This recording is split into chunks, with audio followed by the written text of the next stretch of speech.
Victor. Opo. Ay, naku po ka pa. Oh. Oh, ang masarap yung bigay ng daddy, oh.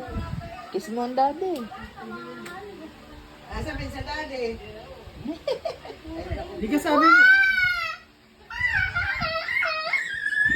Di ka sabi mo, gusto mo yan.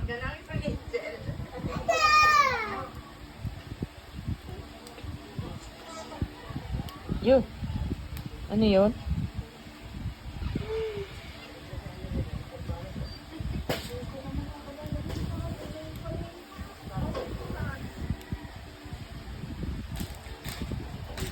Oh, masarap yan. Di ka naman nagpatengki sa daddy eh. Hindi siya pumuko.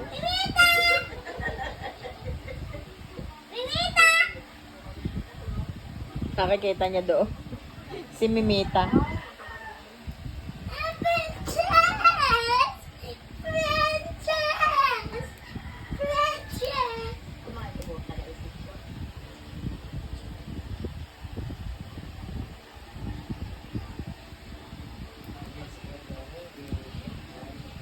Sino?